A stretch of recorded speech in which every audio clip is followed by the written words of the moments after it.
What's going on, y'all? We're back. UFC 314 is going down this weekend, this Saturday. Alexander Volkanovski trying to reclaim his featherweight title against Diego Lopez, the young, hungry lion coming for that belt, coming for Volkanovski's head. Let's go ahead and get into these fights. Let's go ahead and break down these fights on the main card, starting with Nikita Krylov and Dominic Reyes. Dominic Reyes, look, he's caught a second win. I don't know what's going on with this man. I think he's back. He's on a 2-fight win streak now. He's beat Anthony Smith. But Dustin Jacoby, that's a solid win. That's a solid win. Knocked him out, I believe. But Nikita Krylov finally making his return, bro. Don't know what bro could have possibly been doing. This man's been out for over 2 years. Now, who wins this fight? Nikita Krylov, Dominic Reyes. I want to buy into the... God, I want to buy into the hype. I want to buy into the second title run of Dominic Reyes. Nikita Krylov is just the better fighter, bro. He's the better fighter. He's more well-rounded. I think he's got the wrestling. If he needs to go to the wrestling, he could. Dominic Reyes has great takedown defense. Man, this is a tough fight to pick. This is a tough fight to pick because we don't know what Nikita Krylov is going to look like. He's been out of the cage for 2 years. Dominic Reyes has been active, and he's on a win streak. He's got the momentum on his side. Nikita Krylov's a better fighter, though. Nikita Krylov is the better fighter. He is, bro.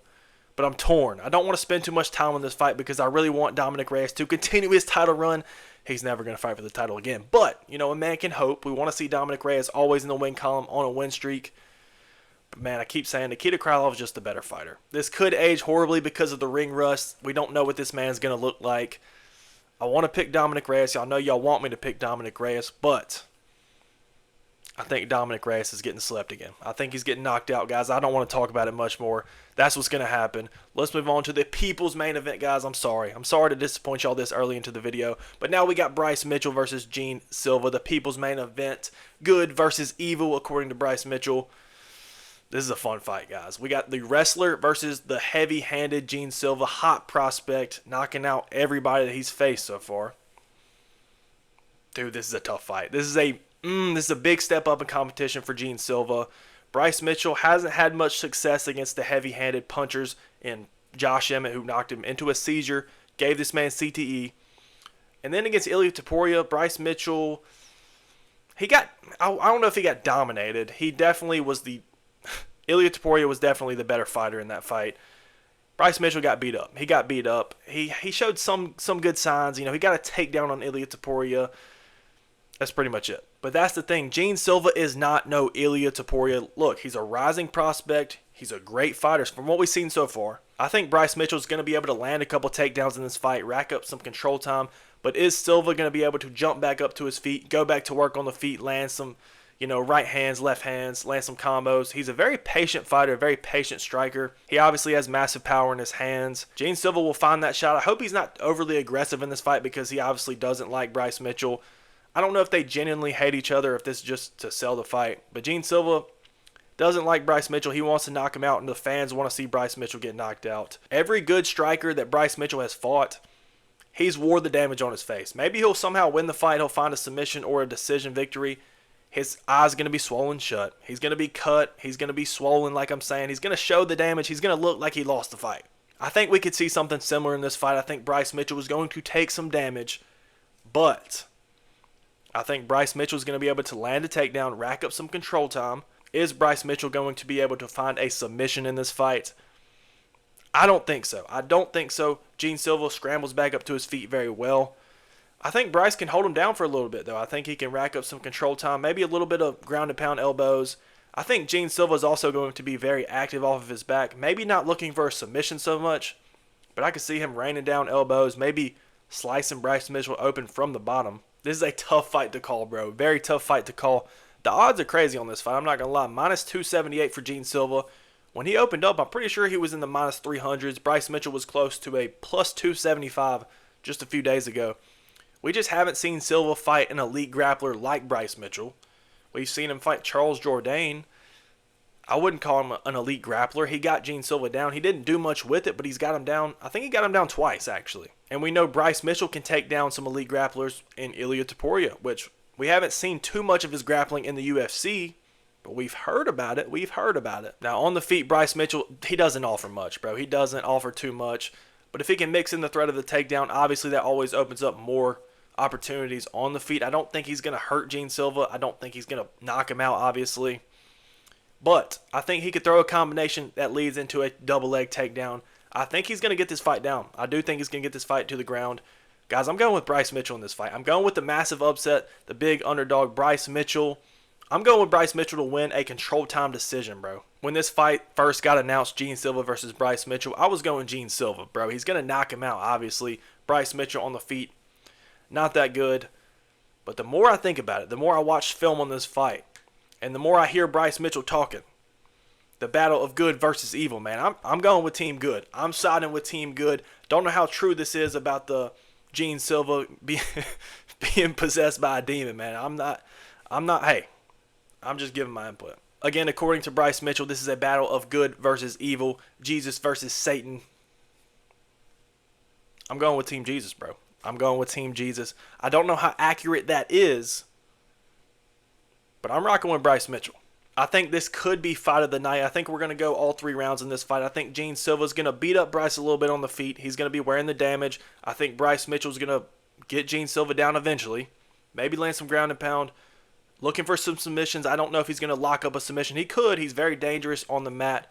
But I think Bryce Mitchell's going to get a takedown every single round. I'm going to go Bryce Mitchell 29-28 decision in this fight. So give me the underdog right here, Bryce Mitchell. Let's move on to Yair Rodriguez versus Patricio Pitbull. Doesn't even have an image up because he's making his UFC debut. This one's tough too, man. This one's tough. I was watching film on Pitbull. Didn't love what I saw in his last fight against Jeremy Kennedy, I believe. He was very patient, which is good. But if he fights like that against Yair, Yair is going to eat this man up with body kicks, leg kicks, throwing the head kick. But with that being said, I've been back and forth on this fight. Originally was leaning Yair. Now I'm going with another underdog on this card already. Patricio Pitbull is going to win. There's something about these Bellator fighters moving over to the UFC, making their debut, bro. They have plot armor. They have plot armor, bro. I'm telling you. I'm going to make a whole video about UFC fighters with plot armor. But think about it. Michael Chandler debuted from Bellator. What did he do? He knocked out Dan Hooker. Michael Venom Page debuted against Kevin Holland. I know it's Kevin Holland, bro. You can say that now. But in hindsight, you can say that. People were picking Kevin Holland, man. MVP got a pretty dominant decision victory. And I know there's other fighters I'm missing, but just think about that, bro. Bellator fighters, they don't lose their debut. Patricio Pitbull he's 5 inches shorter than Yair. Let's see, he's got a 6-inch reach disadvantage. It's going to be a tough fight. I think Patricio Pitbull needs to mix in the grappling to win this fight. Not many people on this planet can stand with Yair Rodriguez and just trade with him on the feet, man. You've got to mix in the takedowns. And Yair's takedown defense, his grappling in general, has not been good. It has not been good, bro. You're getting taken down by Max Holloway. You're getting taken down and controlled by Max Holloway multiple times. Patricio Pitbull's a finisher, bro. He's going to take you down. He's going to submit you. He's at least going to be threatening submissions. Yair Rodriguez this was his last fight, right? Against Ortega? Yeah, against Ortega, bro, that was the freest. Ortega took this man down with ease. Submitted him with ease. And I get Brian Ortega is a BJJ specialist, bro. But when you have the threat of the striking, Ortega's a punching bag. Ortega has no threat on the feet. Not really. He doesn't really have much of a threat on the feet. Patricio Pitbull has power in his hands. He's a good striker. He's a good grappler. When you mix the two together, that's a good recipe for success against a guy like Yair Rodriguez. Now you might be saying, oh, but Yair submitted Josh Emmett off his back, bro. He threw up a triangle, bro. BJJ black belt incoming. Stop it. Stop it, bro. Stop it. If I'm Pitbull's coach, Pitbull needs to get in his face. Yair Rodriguez doesn't do too well against pressure. If Pitbull, is pushing him up against the cage, getting right in his grill, that's his recipe for success. I think he needs to get in his face and also push the pace and shoot some takedowns. If Pitbull does not decide to do that, if he decides to stand with Yair for all 3 rounds, I would go Yair Rodriguez. But he's a vet. How old is he? He's like 37, 38. He's been around forever. He should know better by now. He's seen it all. He might not have seen a striker like Yair. I'm not too educated on Bellator MMA, but he should know better. He should know when to shoot a takedown. He should know which fighters, He should have a good game plan. That's all I'm saying. His game plan should be to wrestle a little bit. He needs to mix it up, and he will win this fight. And the way that Yair can win this fight, he needs to use that range. He needs to stay off the cage, try to fight in the center of the octagon. If he can stick and move, throw those body kicks, the body kicks could eat up Pitbull. I could see him being very susceptible to the body kicks. Yair needs to mix it in, just be creative. Don't make too much mistakes. Don't throw a cartwheel kick and get, caught with a takedown on the way down. But you know what I mean. Be yourself. Throw the kicks. Stay at range. And then successfully defend the takedowns if they come your way. If he can do that, I think Yair could win this fight. But I'm going with Patricio Pitbull. I'm going with the Bellator plot armor to win this fight. Now, if I had to pick a method of victory, I really could see a world where Pitbull gets the submission victory. He's got like 12 submission victories on his resume. Definitely could happen, but I'm thinking I'm going to go Patricio Pitbull by decision. Let's move on to the next fight. The co-main event, Michael Chandler versus Paddy Pimblett, man. Look, before we get into this fight, Michael Chandler, actually, I'm going to let you know this first. I have never, ever picked Michael Chandler to win a fight in UFC history, ever. But Michael Chandler should absolutely win this fight. Michael Chandler is the better fighter. I don't care how old he is. Michael Chandler should win this fight, but a wise man once told me, never underestimate Michael Chandler's ability to lose a fight. All right, just keep that in mind. Just keep that in mind as we break this fight down. Michael Chandler coming off how many losses in a row? Charles, I don't even want to count them, bro. But this man hasn't won since Tony Ferguson. Paddy Pimblett hasn't lost in the UFC yet. Paddy Pimblett, another fighter who has plot armor, okay? This man got a robbery win over Jared Gordon. I don't know what came over Bobby Green to shoot a takedown on Paddy Pimblett, but that happened. I'm telling y'all, I'm going to make a separate video about UFC fighters with plot armor. You're going to see Paddy Pimblett on there. I'm going to go more in detail about that. But for this fight, Michael Chandler, let's break it down. Striking. Who's the better striker? It's Michael Chandler. Paddy Pimblett is improving with every single fight. If these two were to have fought 2 years ago, Michael Chandler would knock out Paddy probably in the first round. Paddy Pimblett, loves to leave his chin out there in the air. Michael Chandler would find that chin. Michael Chandler's only getting older. Paddy's only getting better. But for the striking, I would side with Michael Chandler. Grappling in general, I would go Paddy Pimblett. But the thing is, Michael Chandler just got controlled by Charles Oliveira for basically 5 rounds with the wrestling. Paddy Pimblett is like a watered-down version of Charles Oliveira, in my opinion. I don't think the wrestling is as good as Charles Oliveira. Charles Oliveira's wrestling is very good. Doesn't get talked about enough. People, just like to talk about the BJJ, the submissions. The wrestling's very good. I don't see Paddy having the same success like that Charles Oliveira did. The BJJ is elite, though. If he gets Michael Chandler down, or even off of his back, he's obviously a submission threat. He's got great jiu-jitsu. So I would side the grappling with Paddy Pimblett. The chin, Paddy Pimblett's got a great chin. That's the problem with this fight. If Paddy Pimblett's chin was not so good, bro, I think Michael Chandler would be spinning his jaw, knocking him out in the first 2 rounds. But, bro, this is a tough fight to call. This is a very tough fight to call because I like Michael Chandler in the striking. Paddy's got good leg kicks. He's been showcasing his kicks a lot recently. He just hasn't impressed me in the UFC yet. The fight against Bobby Green was impressive. Submitted Bobby Green in the first round. I believe that was the only time that Bobby Green's been submitted. I could be wrong about that. But, Bobby Green just handed that to him, bro. You can't tell me the UFC is not scripted after seeing that. What could possibly have came over Bobby Green's head to make him shoot a takedown on Paddy Pimblett? We got Paddy Pimblett on the rise, the newcomer. Michael Chandler's on his way out. He's on the decline. Usually when these two mix, the fighter that's on the rise always wins, right? But guys, MMA math, anything on paper, it does not work with Michael Chandler, okay? Michael Chandler is the same guy who's been in there with Charles Oliveira twice. Didn't get submitted either time. Definitely didn't get submitted, bro. Why would he get submitted? This man got KO'd by the submission specialist and then went to a 5-round decision against Charles Oliveira. That does not happen. That does not happen unless your name is Michael Chandler. The same guy that went to a decision against Justin Gaethje. And the same guy that did not get submitted against Charles Oliveira, didn't get KO'd by Justin Gaethje, gets submitted by Dustin Poirier. And look, Dustin Poirier is a black belt. I know. I'm not trying to talk bad on the diamond, but you understand what I'm saying. This man finds a way to lose the fight in the most obscure way possible. So if you keep following this trend, he's going to end up finding a way to get KO'd by Paddy Pimblett.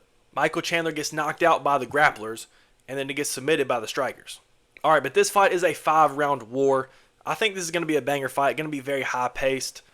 I think the 5 rounds actually benefits Michael Chandler for the first time ever, maybe. Paddy Pimblett's gas tank has not been impressive. Against Tony Ferguson, I think he rocked him at the end of round 1, kind of threw the kitchen sink at Tony Ferguson trying to get him out of there. Definitely could have tired him out. I think the 5 round is going to benefit Michael Chandler. He has the experience as well in the UFC. Guys, Michael Chandler has been fighting straight killers. I know he's 2-4 in the UFC. This man has fought Charles Oliveira twice, Dustin Poirier, Justin Gaethje, knocked out Dan Hooker, knocked out Tony Ferguson. Elite fighters. Michael Chandler's been fighting the best of the best. When he's fighting Paddy Pimblett this weekend, that's a big step down from Charles Oliveira. It's a big step down from Dustin Poirier and Justin Gaethje. Now, on the other hand, Paddy Pimblett's fighting guys like King Green, old Tony Ferguson, Jared Gordon. He's going to a robbery decision against Jared Gordon. And I know Paddy Pimblett is improving, but this is a massive step up for him and a massive step down for Michael Chandler. Guys, this fight is so hard to predict. This is so hard to predict. I want to pick, guys, I'm doing it for the first time in my life. I'm picking Michael Chandler to win a fight. So we're rocking with another underdog on this fight, guys. The step down in competition, Michael Chandler's the better fighter, I still believe. Even though he's old, he's on his way out. Now, whether he wins or loses, he's going to be out there calling Conor McGregor out. He'll probably call out Ilia Topuria, honestly. Guys, I can't believe I'm saying this. Michael Chandler's going to get a win. He's going to get in the win column in 2025. Which this contradicts my hot takes video that I posted on TikTok earlier this year, which was that Paddy Pimblett was going to become a top 5 lightweight contender. So, hey, whichever one happens, it's a win-win for me. You know, if Paddy wins, I'll get my hot take prediction right. If Michael Chandler wins, I'll get this prediction right. So, you just got to play smart, man. I'm a 200 IQ over here. Nah, but for real, Michael Chandler should absolutely win this fight. I know how he is. He finds a way to lose the fight in the most crazy way possible. But we're going with Michael Chandler. We're picking Michael Chandler for the first time ever and probably the last time ever. Depending on how it goes, depending on how he looks. Let's move on to the main event. Alexander Volkanovski versus Diego Lopez for the vacant featherweight title. Guys, if I get every single pick wrong on the card except for this one, I'll be okay. I will be perfectly fine, guys, because we need to see Volkanovski get that belt back. I'm serious, guys. Volkanovski's here to break the 35 curse. I love Diego Lopez, too. He's one of my favorite fighters in that division as well. Probably my second favorite fighter in the featherweight division behind Volkanovski, guys. I need this for my sanity. I can't see this man get knocked out again. And if he's going to lose, that's the way he's going to go out. But let's go ahead and break this down a little bit further. I made a whole separate video breaking down this fight specifically, just this fight. Alexander Volkanovski is the better fighter. He's got the experience. I think Volkanovski is the better striker. I think he's the better grappler, which might surprise many of you. Diego Lopez has a submission game that Volkanovski might not have. But grappling in general, wrestling, defense, everything, I think Volkanovski's the better grappler. I think Volkanovski's going to have the better cardio. He's going to have the 5-round experience, obviously. I think he's going to have the IQ and the game plan. Diego's just going to have the power. He's going to have the chin. And he's got the youth. Now, Volkanovski's path to victory in this fight, in my personal opinion, I think he needs to wrestle. I think he needs to shoot the takedowns early, mix in the wrestling early as possible because Diego Lopez coming for that chin, bro. He's trying to knock you out in the first round. So I'm sure Volkanovski's going to be aware that his team, their game plans are great. Volkanovski, very high IQ fighter, one of the smartest fighters in UFC history. He's going to recognize that, bro. He needs to stick and move, stay away from Diego Lopez because Diego Lopez is going to try to turn it into a firefight, into a dogfight. He's going to try to get scrappy on you. Volkanovski's more technical. He needs to stick and move, pop the jab, shoot a double leg, bro. Shoot a double leg. Get Diego Lopez down as fast as possible, bro. Rack up the control time. Rack up the ground and pound. Go ahead and ride out round number 1 on top. I'm so scared for this fight, bro. I do not want to see Volkanovski get... I can't see him get chinned again, bro. My heart can't take it. Volkanovski, if you're listening, I know you love the channel. Please wrestle, bro. Please, please, please, please, please, please, please wrestle. I know some of y'all are going to think that's crazy, but that's my personal opinion. I think he needs to wrestle to win this fight. Stick and move, stay out of the range of Diego Lopez. Because Diego Lopez's path to victory is obviously to knock out Volkanovski as quick as possible. If this fight goes into the later rounds, go ahead and live bet Volkanovski. He's got the gas tank. He's got the experience. But Diego Lopez is going to fight that crazy man style, just swinging the big meaty hooks, man. swinging those hooks, trying to get Volkanovski out of there, trying to find that chin. And that's scary, bro. That's a scary dude. Diego Lopez, he's got crazy power in his hands. He's also a big featherweight for the division. If you're Volkanovski and you're seeing that, you know Volkanovski loves to just pull back with his head in the air. That's how he got exposed by Ilia Topuria. Surely he's been working on that. But Diego Lopez is not the same striker as Ilia Topuria. He's not the same fighter as Ilia Topuria. He has power. The power is similar. I will say the power is very similar. But Volkanovski, if you see this man rushing you, don't fight him in the clinch. Don't try to, dirty box with this man. Just take him down. Please, please take him down. I think Diego Lopez is going to be fine being on his back against Volkanovski because this man panic wrestles. He throws up triangles. He's throwing up arm bars. Trying to be very active off of his back, which is good. It's good. But I'm confident enough in Volkanovski's skill set, his experience. I don't think he's going to get submitted by Diego Lopez. Look, no hate to Diego Lopez. Great submission threat. Great off of his back as well.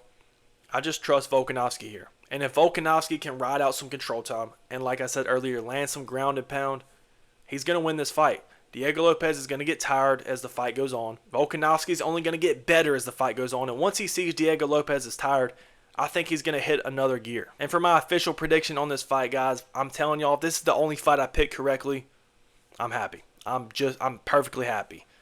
Volkanovski, round 4, TKO. Alexander Volkanovski is getting that belt back. And new. I think Volkanovski is going to rack up control time. Diego Lopez might even steal round 1, round 2. But I think Volkanovski is going to be ahead on the scorecards. I think Diego Lopez is going to tire out. And Volkanovski is going to take over and put it on this man. But that's going to be it for me. Those are my 314 official predictions. I'm excited for the fight card this weekend. Y'all let me know down in the comments your fight predictions for each one of these fights. Let me know which fight you're most excited for. But that's going to be it for me, guys. And we out.